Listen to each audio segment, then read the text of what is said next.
لیکن آج ہم جو پریشان ہیں، آج ہمارے خلاف کالا قانون لایا جا رہا ہے،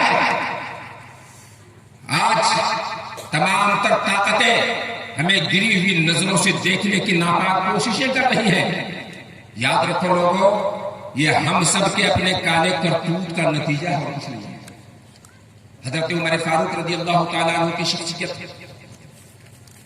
نماز صبح کے لیے اپنے گھر سے چلے، راستے میں سیدنا حضرت ابو بکر صدیق رضی اللہ تعالیٰ عنہ کا مقام پڑتا تھا، دل میں خیال آیا آج بھائی صدیق کے ساتھ چلیں گے نماز پڑھنے۔ ان کے دروازے پہ جیسے ہی گئے تو حضرت صدیق اکبر نے دروازہ کھول دیا۔ دروازہ کھولا، کہنے لگے عمر ادھر؟ بولا ہاں، نماز صبح کے لیے جا رہا تھا، سوچے دونوں بھائی ساتھ مل کے چلیں گے۔ بولا ٹھیک ہے چلیے۔ راستے میں چلتے ہوئے ان کے دل میں خیال آیا کہ ابو بکر کے دروازے پہ جب میں گیا تھا تو گوشت کے جلنے کی مہک آ رہی تھی، گوشت کے جلنے کی مہک آ رہی تھی اندر سے۔ انہوں نے کہا کہ بھائی ابو بکر صاحب، آج صبح کا ناشتہ آپ کے بستر پر۔ حضرت ابو بکر صدیق رضی اللہ تعالیٰ عنہ نے فرمایا بڑی خوشی کی بات ہے، ناشتہ تیار کیا جائے گا، وقت پہ تشریف لائے۔ تو حضرت عمر فاروق عرض کرتے ہیں کہ حضور ناشتے میں جو کچھ ہو لیکن کباب ہونا چاہیے، کباب ہونا چاہیے۔ حضرت ابو بکر صدیق نے فرمایا کہ بھائی جو کچھ ہوگا حاضر کر دوں گا، کباب کا میں وعدہ نہیں کر سکتا، اس لیے کہ میرے گھر کے گوشت نہیں ہے، گوشت کا کوئی انتظام نہیں ہے۔ حضرت عمر فاروق سوچ رہے ہیں کہ اندر سے گوشت کے جلنے کی بو آ رہی تھی، یہ کہتے ہیں گوشت نہیں ہے، یہ صدیق ہے۔ اگر یہ کہتے ہیں تو سچ کہتے ہیں، سچ کہتے ہیں کہ ان کے گھر گوشت نہیں ہے، اور میں نے جو گوشت کے جلنے کی مہک اور خوشبو پائی ہے یہ بھی سچ ہے، یہ بھی سچ ہے کہ گوشت کے جلنے کی اندر سے مہک آ رہی تھی، خوشبو آ رہی تھی، اور یہ کہتے ہیں کہ گوشت نہیں ہے تو یہ بھی سچ ہے، میں نے خوشبو پائی ہے، اس میں بھی سچائی ہے۔ بات یہی ختم ہو گئی۔ ایک وقت آیا، حضرت ابو بکر صدیق رضی اللہ تعالی عنہ سرکار کے پردہ فرمانے کے بعد امیر المومنین بنے، خلیفہ بنے، آپ کی دور خلافت ختم ہوئی، آپ کا وصال ہو گیا، حضرت عمر فاروق خلیفہ بنے۔ خلیفہ جیسے ہی آپ بنے تو حضرت ابو بکر صدیق رضی اللہ تعالی عنہ کی چھوٹی بیوی جو بیوہ ہو گئی تھی، حضرت عمر فاروق نے ان سے نکاح کر لیا۔ حضرت عمر فاروق نے حضرت ابو بکر کی بیوہ سے حضرت عمر فاروق نے نکاح فرمایا۔ 2-4-10 دن گزر جانے کے بعد ایک دن حضرت عمر فاروق نے ان سے پوچھا، اپنی منقوہہ سے، حضرت ابو بکر صدیق کی بیوہ سے، کہا کہ ہم میں اور ابو بکر صدیق میں فرق کیا ہے؟ وہ کون سی عادت ہے جو ان کے اندر تھی میرے اندر نہیں ہے؟ ان کی منقوہہ حضرت ابو بکر صدیق رضی اللہ تعالیٰ عنہ کی بیوہ تڑپ کر بیٹھ گئی اور عرض کرتی ہے کیا آپ میری صدیق کی باتیں جاننا چاہتے ہیں؟ کیا آپ میرے صدیق کی حقیقت سے آشنا ہونا چاہتے ہیں؟ کیا آپ میرے صدیق کی عبادت اور ریاست کو جاننا چاہتے ہیں؟ حضرت عمر فاروق نے کہا ہاں بتائیے کہ ان کے اندر وہ کون سی خاص بات تھی کہ جو میرے اندر نہیں ہے؟ ان کی منقوہہ حضرت ابو بکر کی بیوہ اور حضرت عمر فاروق کی منقوہہ بیوی کہتی ہے کہ میرا ابو بکر کہتا کہ رات کو 2 حصوں میں تقسیم کرتے، رات کے ابتدائی حصے میں تھوڑی دیر آرام کرتے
لیے مسلمانوں یاد رکھو، اب یہ وقت نہیں ہے کہ ہم غفلت کی نیند سوئیں، اب یہ وقت نہیں ہے کہ ہم عیاشی اور مکاری کی زندگی گزاریں، اب یہ وقت نہیں ہے کہ ہم غفلت میں پڑے رہیں، اب یہ وقت نہیں ہے کہ مسجدیں ہماری ویران ہو جائیں، اب یہ وقت نہیں ہے کہ برائی اور بد کرداری اور بدعمالی کے سرچشموں کی طرف ہم اپنے قدم کو آگے بڑھاتے جائیں۔ مسلمانوں اب بھی وقت ہے کہ سنبھل جاؤ، وقت ہے کہ اپنے گناہوں سے توبہ کر لو، وقت ہے کہ اپنی مسجدوں کو آباد کر لو، ورنہ تو پھر مجھے اس دیوانے کی بات کہنے پڑے گی۔ دیکھیے ایک دیوانہ ایک بازار کے چوراستے پہ بکھرا ہوا بال ہے، چہرہ گرد و غبار سے اٹا ہوا ہے، دامن تار تار ہے،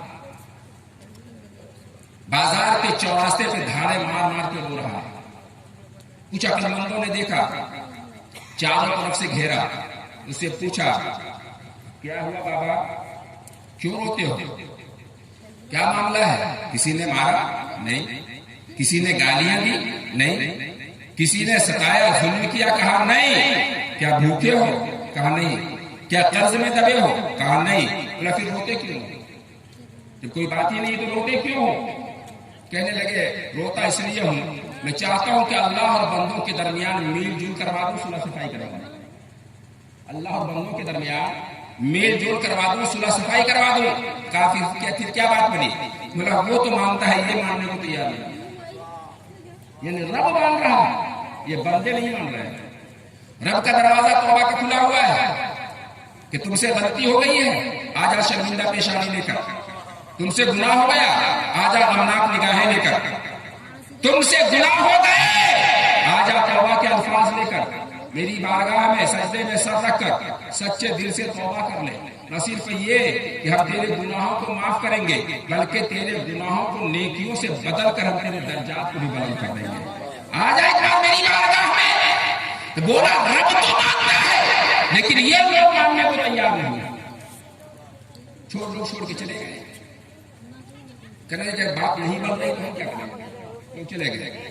دوسرے دن دیکھا اسی دیوانے کو قبرستان میں جا کے رو رہا ہے، ڈھیر ساری قبریں ہیں، قبروں کے بیچ میں جا کے رو رہا ہے۔ تو لوگوں نے پوچھا کل تو یہ معاملہ تھا، آج پتہ نہیں کیا ہوا۔ پھر کچھ لوگوں نے جا کے گھیرا، بولے حضور آج کیوں رو رہے ہو؟ بولے آج بھی وہی معاملہ ہے جو کل تھا، آج بھی وہی معاملہ ہے جو کل تھا۔ ہم چاہتے ہیں کہ اللہ ان بندوں کے درمیان میل جل کرا دے، صلح صفائی کروا دے۔ قبروں کی طرف اشارہ کر کے کہا کہ چاہتے ہیں کہ میل جل کرا دے، صلح صفائی کروا دے۔ تو کہا کیا بات بنی؟ بولے آج یہ تو مانتے ہیں، وہ نہیں مانتے، آج یہ تو مان رہے ہیں لیکن رب نہیں مانتا۔ سرکار اعلیٰ حضرت فرماتے ہیں کہ آج نے ان کی مانا، آج مدد مانگ سے، کل نہ مانیں گے، قیامت میں مانیں گے۔ تو آج موقع ہے کہ آج تو اپنے گناہوں سے توبہ کر لے، آج موقع ہے کہ اپنے رب کو راضی کر لے، آج موقع ہے کہ مسجدوں کو آباد کر لے، آج موقع ہے کہ رسول پاک کی سنت پہ عمل کر کے دنیا اور حیات اور آخرت کے لیے سودا کر لے۔ ورنہ تو یاد رکھو مسلمانوں، کل میدان محشر ہوگا، رب کی عدالت ہوگی، مصطفیٰ جان رحمت کے ہاتھ میں امام محمد کا جھنڈا ہوگا، اور ایسا ماحول ہوگا کہ سورج سرانے پہ ہوگا، دماغ ایسا کھولے گا جیسے کڑاہی میں تیل جوش رہتا ہے، کوئی انسان حال نہیں ہوگا۔ اس وقت کے لیے تیاری کر جہاں کے تیرے اعمال کا حساب ہونا ہے، ذرہ ذرہ کا حساب لیا جائے گا، دریا کا دریا تجھے بخش دیا جائے گا۔ یہ دنیا کیا ہے؟ سرکار عتیق ملت کہ فیضان کا چشمہ جاری ہے۔ آج آپ ان کی سینچی ہوئی زمین پر تشریف لائے ہیں، یہاں سے کچھ پیغام لے کر جائیے، ورنہ تو آئے دن جلسے سنتے ہیں اور جلسوں کو لوگوں نے دل بہلائی کا سامان بنا دیا۔ اور دیکھیے عذاب کس کس انداز میں ہوتا ہے۔ دیکھیے میں ایک واقعہ سناتا ہوں، حضرت مسلم بن عامر رضی اللہ تعالیٰ، یہ بغداد کے بڑے بسا بزرگ گزرے ہیں، بہت بڑے بزرگ گزرے ہیں۔ اور آپ نے یہ دیکھا ہوگا کہ گاؤں دیہات میں جب کسی کا انتقال ہو جائے تو خاندان والے، رشتے دار، اڑوس پڑوس والے جا کر قبر کھود دیتے ہیں۔ شہروں میں ایسا پرچلن نہیں ہوتا قبر کھودنے کا، شہر میں باقاعدہ گور کن الگ سے ہوتے ہیں اور ان کا پیشہ ہی نہیں ہوتا قبر کھودنے کا. بڑے بڑے شہروں میں آپ نے دیکھا ہوگا. تو بغداد شہر کے قبرستان کا جو گورکن تھا، جو قبر کھودنے والا جو پیشہ کرتا تھا، وہ اپنے باپ دادا پردادا لکڑدادا شکردادا سے وہی ان کا پیشہ چلا رہا تھا. تو حضرت مسلم بن عامر کے دل میں خیال آیا کہ یہ بہت دنوں سے قبر کھود رہا ہے، اس سے جا کر پوچھے ملے کہ اس درمیان انہوں نے کوئی عجیب و غریب واقعہ کبھی زندگی میں دیکھا ہے قبر اور مردوں سے متعلق. آپ تشریف لائے، دروازہ کھٹکھٹایا. قبرستان کے بغل میں ہی قبر کھودنے والے کا مکان تھا. دروازہ کھول کے باہر آئے، السلام علیکم. وعلیکم السلام. کہنے لگے کتنے دنوں سے آپ یہ کام کرتے ہیں؟ کہنے لگے حضور لگ بھگ 60 سال کی عمر ہے، 20 سال کی عمر سے تو یہ کام کر رہا ہوں. 40 سال کا عرصہ گزر گیا ہے یہ کام کرتے ہوئے، 40 سال کا عرصہ گزر گیا ہے. کہنے لگے اچھا 40 سال سے یہ کام کر رہے، بتاؤ کہ اس درمیان تم نے کوئی عجیب و غریب واقعہ دیکھا ہے جو قابل فراموش نہ ہو، جسے بھلائے جانے کے قابل نہ ہو؟ اس نے کہا کہ ہاں ایک واقعہ میں نے ایک بار دیکھا ہے جسے میں بھولنا بھی چاہوں تو نہیں بھلا پاتا. حاجی صاحب جسے میں بھولنا بھی چاہوں تو نہیں بھلا پاتا ہوں. کہنے لگے وہ کیا ہے؟ کہنے لگے 2 قبریں کھود کر تیسری قبر کو میں کھود رہا تھا. تیسری قبر کھود رہا تھا، ابھی تیار نہیں ہوئی تھی کہ تیز کڑاکے کی دھوپ پڑ رہی تھی. ہر چہار جانب لوگ حدت اور تمازت کا بازار گرم تھا. سستانے کے لیے بغل میں ایک درخت تھا، اسی کے سائے میں بیٹھ گیا. کیا دیکھتا ہوں کہ 2 گھوڑ سوار ہیں.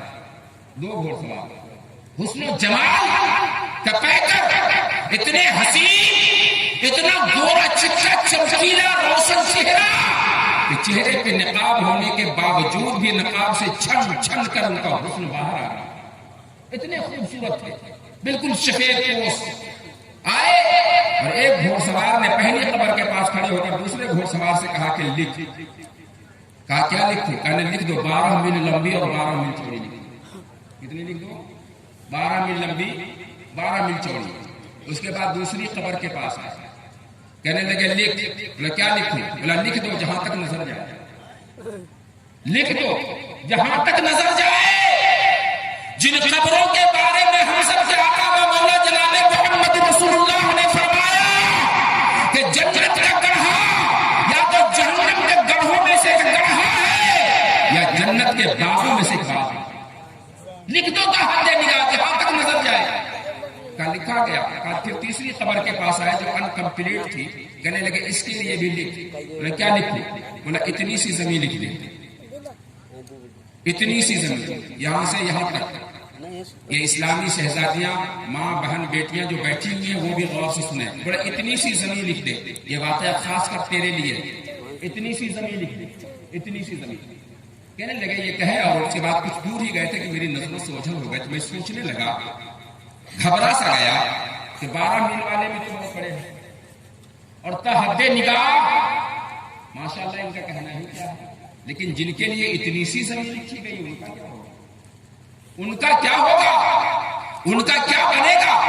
کیسے وہ قیامت تک کا لمبا سفر اس تھوڑی سی زمین پہ طے کریں گے کہ قبر میں بدکاروں کو جب لٹایا جاتا ہے تو قبر کی دیواریں آپس میں چمٹ جاتی ہے. دائیں کی پسلیاں بائیں اور بائیں کی پسلیاں دائیں آ جاتی ہے اور ایسا چیختا ہے جیسے گدھے کے چیخنے کی آواز ہوتی ہے. اس طرح وہ چلاتا ہے. تمام چرند و پرند اس کے چیخنے کی آواز کو سنتے ہیں سوائے حضرت انسان کے. سوائے حضرت انسان کے. کہنے لگے کہ میں بیٹھا ہی تھا، سوچ ہی رہا تھا، بڑا حیرت میں تھا، پریشان تھا کہ ایک جنازہ ہے. 100-150 لوگ رہے ہوں گے جنازے میں. اور آ کر اس پہلی قبر کا سودا کیا جس کے بارے میں لکھا گیا تھا 12 میل لمبی اور 12 میل چوڑی لکھی. اس قبر کا مجھ سے سودا کیا، پیسہ دیا، میں نے قبر اس کے حوالے کیا. جنازہ ہوئی، دفنا کر کے وہ لوگ چلے گئے. تھوڑی دیر کے بعد ایک جنازہ اور آیا. صرف 4 لوگ تھے، 5واں جنازہ ہی. چھٹا کوئی بھی نہیں تھا، کوئی بھی نہیں تھا. میں سوچنے لگا کہ لوگ پیچھے سے آتے ہوں گے، لوگ پیچھے سے آ رہے ہوں گے. لیکن کافی دیر ہو جانے کے بعد بھی کوئی آدمی نظر نہیں آیا. اس جنازے والے سے میں نے جا کر کے پوچھا کیا اور لوگ آئیں گے؟ کہنے لگے نہیں اور کوئی لوگ نہیں آئیں گے. یہ غریب آدمی ہے، لوارث لاش ہے. یہ لوارث لاش ہے، روڈ کے کنارے یہ مرا پڑا ملا. لیکن جب ہم لوگوں نے جا کر دیکھا تو پیشانی پہ سجدے کا نشان، چہرے پہ نور مصطفیٰ کی شعاع داڑھی کے شکل میں نکلی ہوئی تھی. چہرہ بڑا چمکدار تھا، اسلامی کردار کیریکٹر کا حامل تھا. چہرے مہرے اور لباس سے لگتا تھا کہ کوئی تقوی شیار خدا دار بندہ تھا۔ حالت پہ رحم آیا، ہم نے آپس میں چندہ کیا، نہلایا، کفن دیا، شہر میں ڈھیر سارا اعلان کروایا، لیکن کوئی ساتھ دینے کو تیار نہیں آیا، یہ کوئی پردیسی ہوگا۔ پھر آ کر اس نے مجھ سے اس قبر کا سودا کیا جس قبر کے بارے میں لکھا گیا تھا، لکھ دو تاکہ نگاہ جہاں تک نظر جائے۔ بولا بس۔ ہم چاروں پانچوں نے مل کر نماز جنازہ پڑھی، قبر کی میں نے قیمت نہیں دی، کہا تم نے خود چندہ کر کے کفن دیا تو میرے طرف سے بھی قبر کی دی، اس میں دفنا دیا گیا، وہ لوگ چلے گئے دفنا کے۔ تیسری قبر جس کے لیے اتنی سی زمین لکھی گئی تھی، بولا ابھی کچھ ہی لمحہ گزرنے پایا تھا کہ لگا پورا شہر پلٹ کے چلا ہے، ایک جنازہ ہے، بڑے چھوٹے امیر غریب سبھی لوگ چلے آ رہے ہیں، ہزاروں ہزار کی تعداد میں لوگوں کی ازدحام ہے، لوگوں کی بھیڑ ہے، لے کر آئے بڑے عام شان کے ساتھ، جنازہ ہو گیا اور اس سے اسی قبر کا سودا کیا جس قبر کے بارے میں لکھا گیا تھا کہ اتنی سی زمین لکھی۔ جب دفنا کے لوگ چلے گئے تو کچھ لوگوں کو روک کر میں نے پوچھا یہ کس کا جنازہ تھا، یہ جنازہ کس کا تھا، کتنے لوگ جنازے میں آئے؟ کہنے لگے اس شہر کے نواب صاحب کی بیوی کا جنازہ تھا، شہر کے نواب صاحب کی بیوی کا جنازہ تھا، اس لیے دیکھا نہیں کہ پورا شہر ان کے ڈر سے چلا جنازے میں، پورا شہر ٹوٹ پڑا، بڑے چھوٹے سبھی چلے آئے، سیٹ ساہوکار سبھی چلے آئے۔ کہنے لگے یہ عورت تھی کیسی؟ بولا کیا تھی یہ تو نہیں معلوم ہے، لیکن ہمیشہ بے پردہ گھومتی رہتی تھی، چہرے پہ کوئی پردہ نہیں ہوتا، بازاروں کے گھومنے کی بڑی شوقین تھی، بد زبان تھی، بات بات پر گالیاں دیتی تھی، نماز نام کا کوئی چیز نہیں تھا، اسلام نام کی کوئی چیز نہیں، شریعت نام کی کوئی چیز نہیں، بد زبانی تھی، نماز بھی نہیں پڑھتی تھی اور ہمیشہ بے پردہ بازاروں میں گھومتی رہتی تھی۔ جب اس گور نے یہ سوچا اللہ اکبر، بے پردگی کی سزا یہ ہے کہ اتنی سی زمین ملی ہے، قیامت تک کا لمبا سفر اسی مختصر زمین میں سے گزارنا ہے۔ یاد رکھو کہ آج دنیا کی نگاہوں سے چھپ کر ہم گناہ اور پاپ تو کر لیں گے، ہم نمازوں کو ترک تو کریں گے، مسجدیں ویران ہوگی، شریعت مصطفیٰ سے کھلواڑ تو کریں گے، قانون مصطفیٰ کا مذاق تو بنائیں گے، لیکن جب ہم اس کی پکڑ میں چلے جائیں گے، جب قبر کی کالی کوٹھی میں ہمیں دفنایا جائے گا تو یاد رکھو کہ وہاں کوئی پوسانے حال نہیں، کوئی دیکھنے والا نہیں ہوگا۔ مسلمانوں ہوش میں آ جاؤ، ہوش کا ناخن لگا لو، شریعت مصطفیٰ کا پابند ہو جاؤ۔ خدا کی قسم جب تم نمازوں کا پابند ہوگے، مسجدیں آباد ہوگی تو کل بھی تم کامیاب تھے اور آج بھی کامیابی سے ہمکنار کیے جاؤ۔ لیکن اگر ایسے ہی بدعملی کی زندگی ہماری گزرتی رہی تو آئے دن تیرے خلاف قانون بھی لایا جائے گا، تجھے قید و بند کی صعوبتیں بھی برداشت کرنی پڑے گی۔ دوستو یہ دنیا چند دنوں کی چاندنی ہے، پھر آنے والی اندھیری رات ہے۔ آپ ان محفلوں میں آتے ہیں، حضور سرکار عتیق ملت کی محفل میں آپ آئے، اللہ تبارک و تعالیٰ نے قرآن عظیم ارشاد فرمایا ان رحمت اللہ قریب من المحسنین، جو اللہ والوں کے قریب ہوتا ہے وہ اللہ کے رحمت کے قریب ہوتا ہے، جو اللہ والوں کے قریب ہوتا ہے وہ اللہ کے رحمت کے قریب ہو جاتا ہے، جو محسنین کے قریب ہوتا ہے وہ اللہ کے رحمت کے قریب ہو جاتا ہے۔ وہ اللہ کے رحمت کے قریب کیسے ہوتا ہے اس کو ایک مثال سے سن لیجیے۔ حضور سرکار سید علی حسین اشرفی میاں کچوچوی رحمۃ اللہ تعالیٰ علیہ بڑے پائے کے بزرگ گزرے، مدرسے کے ایک حرف میں پڑھے ہوئے عالم نہیں تھے، مدرسے میں ایک حرف نہیں پڑھے تھے۔ سرکار اعلیٰ حضرت فرماتے ہیں کہ میں کسی غیر عالم کی تقریر بھی نہیں سنتا، لیکن اشرفی علی حسین میاں کچوچوی کی تقریر میں ضرور سنتا ہوں، اور اس لیے سنتا ہوں کہ مدرسے میں پڑھے ہوئے نہ ہونے کے باوجود بھی جو کچھ بھی ان کی زبان سے نکلتا ہے وہ میزان شریعت کے بالکل نفاذ ہوا نکلتا ہے۔ اللہ تعالیٰ نے علم لدنی سے ان کو سرفراز فرما دیا۔ ان کے مرید تھے لکھنؤ یہ رامپور کے نواب صاحب، ایک موقع سے انہوں نے پیغام بھیجوایا اپنے مرید کے پاس کہ میاں نواب صاحب میں اسی مہینے کی فلاں تاریخ کو رامپور آ رہا ہوں تمہارے پاس۔ اب نواب صاحب کی خوشی کی انتہا نہیں کہ میرے پیر آ رہے ہیں۔ اب پیر کے آنے کی خوشی ہے کسی کو، اگر مرید صادق ہو تو اپنے پیر کے پاس آنے کی اور پیر کو آنے کی ہر کسی کو خوشی ہوتی ہے۔ نواب صاحب نے اعلان کروا دیا پورے اپنے حلقے میں کہ فلاں تاریخ کو ہمارے پیر صاحب آ رہے ہیں، شایان شان کا استقبال کیا جائے۔ اب اس تاریخ کو لاکھوں کی تعداد میں لوگوں کا اظہار ہو گیا، پورا رامپور شہر کچا کر بھر گیا، زمین پہ، چھت پہ، روڈوں پہ، درختوں پہ، دیواروں پہ، باؤنڈری وال پہ، ہر جگہ لوگ ہی لوگ تھے۔ حضور سرکار سید علی حسین اشرفی میاں کی چوچوی رحمت اللہ تعالی علیہ کی پالکی وہاں پہنچی تو نواب صاحب نے جا کر ان کو پالکی سے اتارا، دست بوسی قدم بوسی کر کے اپنے اس حجرے میں لے گئے جو اپنے پیر کے لیے خصوصی طور پر انہوں نے سجا کے رکھا تھا، تیار کر رکھا تھا۔ اس حجرے میں لے جا کر اپنے پیر کو بٹھایا، اس کے بعد سرہانے ان کو بٹھایا، پینتی بیٹھ کر کے پنکھا چلنے لگے۔ لوگ اتنے تھے کہ لوگوں کو روک نہیں پائے، کوئی سرہانے کو پینتی کو پلنگ کے نیچے کو پلنگ کے دائیں کو بائیں، کافی کمرہ بھی بھر گیا۔ بیٹھے، تھوڑی ہوا لگی، حضور سید علی حسین اشرفی میاں فرماتے ہیں کہ میاں جو اللہ والوں کے قریب ہوتا ہے وہ اللہ کے رحمت کے قریب ہوتا ہے، جو اللہ والوں کے قریب ہوتا ہے وہ اللہ کے رحمت کے وہ اللہ کے رحمت کے قریب ہو جاتا ہے۔ تو پلنگ سے چپک کے ایک آدمی بیٹھا ہوا تھا، اس نے کہا کہ حضرت یہ بات ہم کو سمجھ میں نہیں آئی۔ اسی جگہ پلنگ سے چپک کے بیٹھا ہے، کہنے لگا حضرت یہ بات سمجھ میں آ رہا ہے، اللہ والے تو اللہ والے ہیں، لیکن اللہ والوں کے قریب نہیں ہوگا تو اللہ کے رحمت کے قریب کیسے ہو جائے گا؟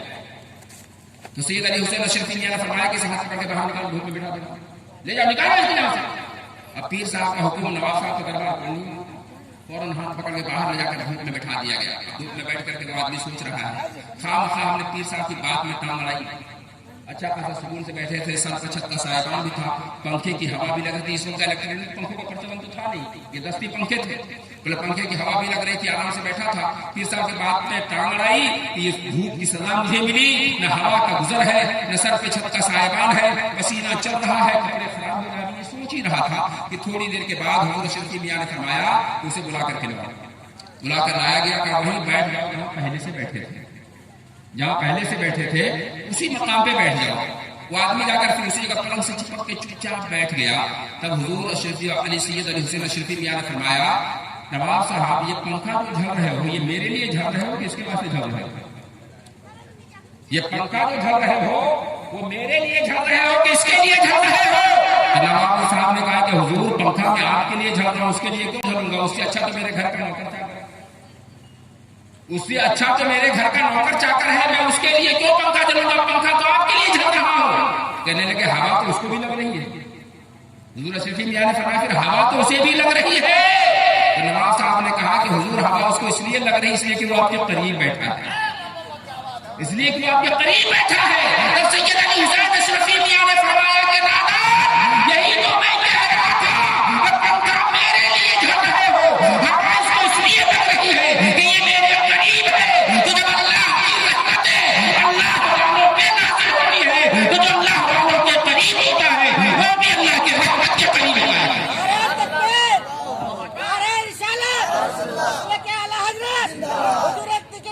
زندہ باد،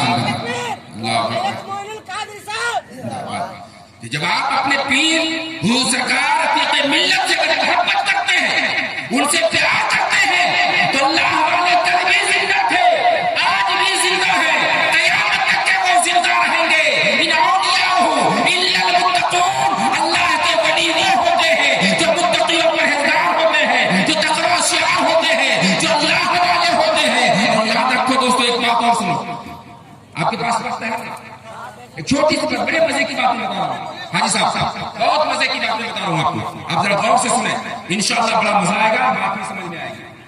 قرآن کریم میں اللہ تعالیٰ نے فرمایا کلو نفس ذائقۃ الموت، کلو نفس ذائقۃ الموت، ہر نفس کو موت کا مزہ چکھنا ہے۔ موت کو کیا کہا قرآن نے؟ ذائقہ۔ موت کو کیا کہا قرآن نے؟ ذائقہ، ٹیسٹ، سواد، ذائقہ، ٹیسٹ، سواد، یعنی موت کا سواد ہر کسی کو چکھنا ہے، سواد ہے یہ ٹیسٹ ہے۔ اور ٹیسٹ کتنی دیر کے لیے ہوتی ہے؟ ٹیسٹ ذائقہ کتنے دیر کے لیے؟ کتنی دیر کے لیے؟ جیسے مثال کے طور پر ادھر دیکھو میری طرف، آپ لوگ میری طرف دیکھو، آپ فرض کرو آپ اپنے ہاتھ میں ایک ایک رسگلہ لے لو، کیا لے لیے؟ ارے بولو میں لے لیے ایک رسگلہ، کیا لیے؟ کیا لے لیا اپنے ہاتھ میں؟ فرض کرو کہ ایک رسگلہ میرے ہاتھ میں ہے، بولو کیا لے؟ کیا ہے تمہارے ہاتھ میں؟ رسگلہ۔ اس کا ٹیسٹ آپ کو معلوم ہے کہ کیسا ہے؟ نہیں معلوم، ہاتھ میں ہے نہیں معلوم، اس کا ذائقہ کیسا ہے؟ ہاتھ میں ہے تو نہیں معلوم اس کا ذائقہ کیسا ہے۔ منہ کے قریب لے گئے آپ کو ذائقہ معلوم ہے کیسا؟ نہیں معلوم۔ ہونٹ پہ رگڑ لیے آپ کو معلوم ہے اس کا ذائقہ کیسا ہے؟ ابھی نہیں معلوم۔ یا ایسے ہی رسگلہ کو اپنے منہ میں ڈالا زبان سے تالو کے ساتھ اس کو چپکایا، جیسے زبان اور تالو دونوں ملا فوراً آپ کو اس کا ٹیسٹ معلوم ہو کہ یہ میٹھا ہے، یہ میٹھا ہے۔ جیسے ہی آپ کو میٹھا لگا فوراً میں نے ایک نیمبو کاٹا اور آپ کے منہ میں نچوڑ دیا، اب آپ کا منہ کا ٹیسٹ کیسا ہو گیا؟ پہلے میٹھا تھا، کیسا ہو گیا؟ کھٹا۔ اور جیسے ہی نیمبو کے منہ سے آپ کا منہ کھٹا ہوا نیمبو کے رس سے، ویسے ہم نے آپ کو ایک ہری مرچی آپ کی زبان پر رگڑ دیا اندر، اب کیسا ہو گیا؟ اب کیسا ہو گیا اس کا؟ تیکھا ہو گیا، تیتا ہو گیا، کڑوا ہو گیا۔ تو ذائقہ کتنی دیر کے لیے؟ ایک چھن کے لیے۔ ذائقہ کتنی دیر کے لیے؟ ایک لمحے کے لیے۔ ذائقہ کتنی دیر کے لیے؟ ایک منٹ کے لیے۔ آدمی مرتا کب ہے؟ آدمی مرتا کب ہے؟ جب بچہ ماں کے پیٹ میں ہوتا ہے تو بچہ زندہ ہوتا ہے کہ مرتا؟ ارے بولیے، بچہ زندہ ہوتا ہے کہ مرتا؟ زندہ ہوتا ہے۔ بچہ کھاتا کیا ہے؟ منہ سے کچھ کھاتا بھی نہیں، ناک سے سانس بھی نہیں لیتا، ناک سے سانس بھی نہیں لیتا، بلکہ ماں کے پیٹ میں پانی کا ایک تھیلی ہوتا ہے، اسی پانی میں بچہ تیرتا رہتا ہے، اسی پانی میں بچہ تیرتا ہے، نہ کھاتا ہے، نہ سونگتا ہے، نہ پیشاب ہے، نہ پیخانہ ہے، پھر بھی زندہ ہے۔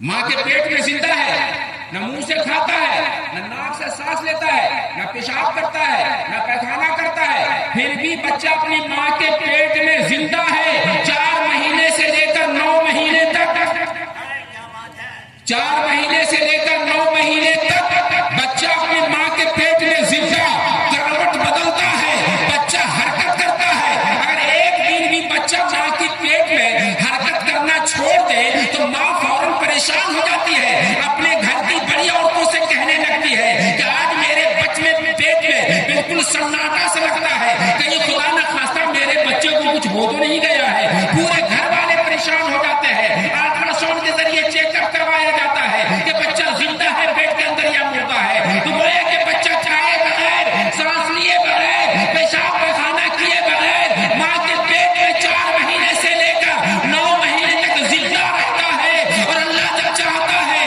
کہتا ہے کہ اب ذائقہ بدل، دنیا بدل، تو جتنی دیر میں بچہ ماں کے پیٹ سے اس دھرتی پہ آتا ہے وہ اس کی موت ہے۔ زمین پہ قدم رکھا پھر زندگی کا اعلان ہے، زمین پہ قدم رکھا زندگی کا اعلان ہے۔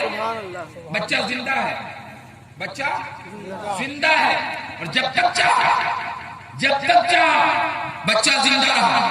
بولو، جب تک چاہا زندہ رہا۔ بچپن سے جوان ہو گیا، جوانی سے بڑھاپے کی طرف گیا، بڑھاپے سے اور خود سٹ بوڑھا ہو گیا، 100 سال کی عمر ہو گئی، پھر رب کا حکم آیا کہ اب ذائقہ بدلو، اب ذائقہ بدلو، موت کا کڑوا گھونٹ پیو۔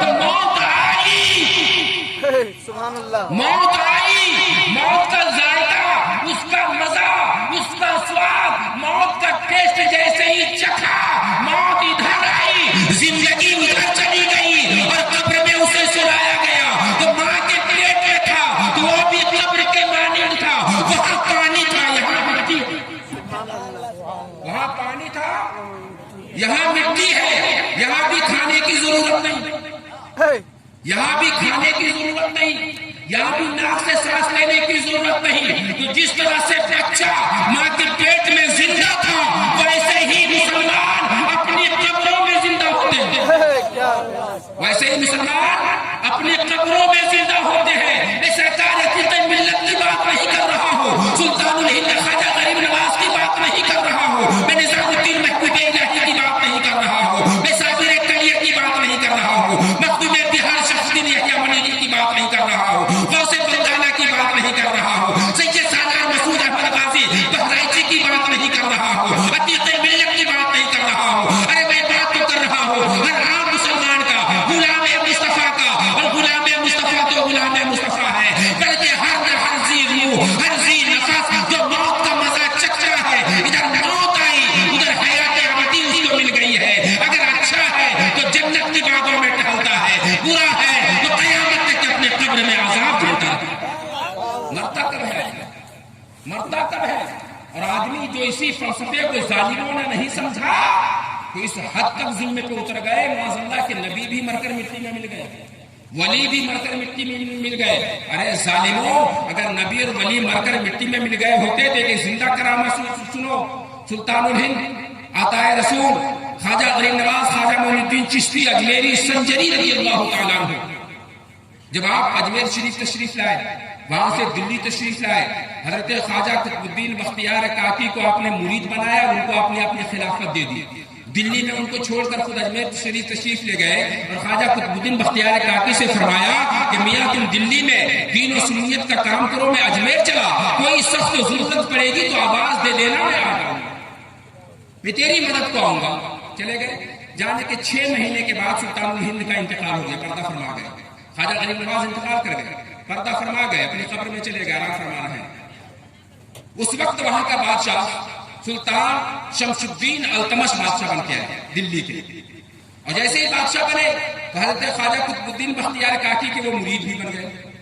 اب بادشاہ جس پیر کا مرید بن جائے تو پورا شہر پوری رہا ہے ان کی مرید. لیکن کچھ دنیا دار، کچھ چاپلوس تھے، اور شمس الدین التمش اپنے پیر کے اتنے معتقد تھے کہ جہاں دربار میں کرسی ان کی لگتی تھی وہیں برابر میں اپنے پیر کی بھی کرسی لگاتے تھے، اور عدالت کا کوئی بھی فیصلہ اپنے پیر کے مشورے کے بغیر قوم کو نہیں سناتے تھے. کچھ دنیا داروں کو جلن ہو گئی کہ جب سے یہ ملا جی آئے ہیں بادشاہ کے پاس، تب سے بادشاہ لے دے کر کے اسی ملا جی کو پڑھے ہیں، اب تو ہم لوگوں کو گھاس بھی نہیں ڈالا جاتا، اب ہماری پوچھ ہی ختم ہو گئی دربار میں. کوئی ایسا ترتیب نکالو کہ اس ملا جی کو بدنام کر دو، ہمیشہ کے لیے ان کا سر جھک جائے، پھر ہماری چلتی رہے گی. تو جا کر کے ایک عورت کو تیار کیا جو حمل سے عورت تھی، ڈھیر سارا پیسہ دیا، کہا جب دربار لگ جائے تو تم جا کر کہنا میرے پیٹ میں جو بچہ ہے ان کے ناجائز کالے کرتوت کا نتیجہ ہے. یہ الزام لگا دو زنا کا، بلاత్కాری کر، اور 4 گواہوں کو بھی پیسے دے کر تیار کر دیا. بس دربار لگا. دوسرے دن عورت چلاتی ہوئی بھیڑ کو چیرتی ہوئی آگے بڑھتی ہے، فریاد ہے فریاد، فریاد ہے فریاد. شمس الدین التمش نے سر اٹھا کے کہا بولو کیا بات ہے؟ کہنے لگے میں شکایت لے کر آئی ہوں، فریاد لے کر آئی ہوں. بولو کیا ہے تیری فریاد؟ کہنے لگے جس کے خلاف شکایت لے کر آئی ہوں اب آپ کے دربار کا بڑا معتمد ہے، آپ کا بڑا چہیتا ہے، کہ ایسا نہ ہو کہ میں شکایت پیش کروں، مقدمہ پیش کروں اور مجھے دھکے مار کر باہر نکال دیا جائے. تو شمس الدین التمش نے کہا کہ یہ دنیا داروں کا دربار نہیں، یہ دین داروں کا دربار ہے. یہاں جو بھی فیصلہ ہوتا ہے قانون مصطفیٰ کے قانون پہ فیصلہ ہوتا ہے، فرمان الہی پہ فیصلہ ہوتا ہے. چاہے اگر وہ میرا بیٹا ہی ہوگا تو جو بھی اس کا جرم ہوگا جرم کا برابر سزا دیا جائے گا، تجھے اس کا انصاف ملے گا. عورت کو ہمت ملی، اس نے آگے بڑھ کے کہا کہ بغل میں جو ملا جی بیٹھے ہوئے ہیں، میرے پیٹ میں جو بچہ پڑ رہا ہے یہ اسی کے کالے کرتوت کا نتیجہ ہے، اس نے میرے ساتھ بلاత్కాر کیا. یہ سن کر پیر بدزن نہیں ہوئے، صرف سر جما کر کہتے ہیں کہ حضور یہ کیا کچھ ہے سن رہا ہوں آپ کے خلاف. لیکن حضرت خواجہ قطب الدین بختیار کاکی بولتے بھی کیا؟